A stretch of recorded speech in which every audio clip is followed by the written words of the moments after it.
வணக்கம். இந்த மாதம் அதிமுகவில் ஒரு பரபரப்பு. அதிமுகவா இல்லை அது என்ன கட்சின்னே தெரியலைங்க. இப்போ தாங்க போய் எல்லாம் ஒற்றுமையானாங்கன்னு வாழ்த்து சொன்னேங்க. உடனே இன்னைக்கு காலையில் பார்த்தீங்கன்னா இந்த குட்கா பாஸ்கர் இருக்கிறார்ல, தெரியுமா? விஜய் பாஸ்கர்னு ஒன்று, விராலி மலை.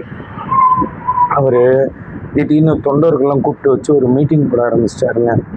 என்னங்க நடக்குது? அதிமுக கட்சியை காலி பண்ணுறதுக்கு இவங்களே போதும்னு நினைக்கிறேன். தமிழ்நாட்டில் ஒரே திராவிட கட்சி தான் இருக்க போகுது. நான் என்ன கேட்குறேன் தெரியுமா? இவங்கெல்லாம் இப்படி சண்டை போட்டுக்கின்னு மாண்டுக்கின்னு அச்சு வேற ஆணு வேற போகிறதுக்கு பேசாமல் தயவு செய்து நீங்கள் எல்லாம் சேர்ந்து எடப்பாடி அண்ணனையும் கூப்பிட்டுக்கணும். இல்லை எடப்பாடி அண்ணன் உங்களுக்கு வேண்டாம்னா எடப்பாடி அண்ணனை ஒதுக்கிட்டு தயவு செய்து திராவிட முன்னேற்ற கழகத்தோடு போய் சேர்ந்துருங்க. உங்களுக்கு அதான் நல்லது. புரியுதா நான் சொல்கிறது? எதுக்குண்ணா, ஒரு மனுஷனை கட்சி நடத்த விடாமல் உங்களுடைய சுயலாபத்திற்காக, உங்களுடைய வருமானத்திற்காக, உங்களுடைய பதவி சுகத்துக்காக ஒரு தலைமையை நீங்கள் மறுத்துவிட்டு ஒதுக்கிவிட்டு நீங்கள் உங்கள் இஷ்டத்துக்கு பண்ணுறீங்கன்னா நீங்கள் எதுக்கு அரசியலில் இருக்கிறீங்க? இப்போ பதவி தான் உங்களுக்கு வெறியா? பதவி வேணும், பணம் வேணும், சொகுசு வேணும். அப்போ மக்களை பற்றி கவலையே பட மாட்டீங்க, அப்படி தானே?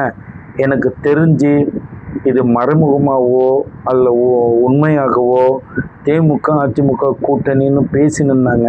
அது உண்மையாக போய் எனலாம் தெரியாது. தயவுசெய்து எல்லாரும் ஏடிஎம் கேட்குறாங்க, எல்லாம் டிஎம்கேல போய் சேர்ந்துருங்க. விஜய் ஃபஸ்ட்டு சொன்ன மாதிரி தான், அதிமுகன்னு ஒரு கட்சியே கிடையாதுன்னாங்க. அவர் கரெக்டாக தான் சொல்லியிருக்கிறாருன்னு நினைக்கிறேன். ஏன்னா இவ்வளோ கீழ்த்தரமாக சண்டை போட்டுனுக்கிறீங்க, ரொம்ப கீழ்த்தரமாக சண்டை போட்டுக்கிறீங்க. உங்கள் கட்சியை நீங்களே கேவலப்படுத்திக்கிறீங்க. ஏகദേശம் 35-37 வருஷம் ஆண்ட அந்த கட்சியை இப்படி நார பிச்சு போடுறீங்களே, உங்களுக்கெல்லாம் வெக்கம், மானம், சூடு, சொர்ணம் ஏதாவது இருக்கா இல்லையா? எதுக்கு நீங்கள் ஏடிஎம்கேல இருக்கிறீங்க? ஏடிஎம்கே கட்சி அவ்வளோ இன்னும் கீழ்வா போயிடுச்சு.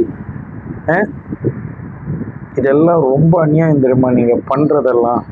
இந்த அநியாயம் மக்கள் பார்த்துட்டு இருக்கிறாங்க. பார்த்துங்க, ஓட்டு கேட்க போகும்போது தான் இருக்குது உங்களுக்கு. நீங்கள் அப்போது ஓட்டுக்கு பைசா கொடுத்து ஓட்டு வாங்கலாம் நினைக்காதீங்க. மக்கள் தெளிவாயின்னு வராங்க.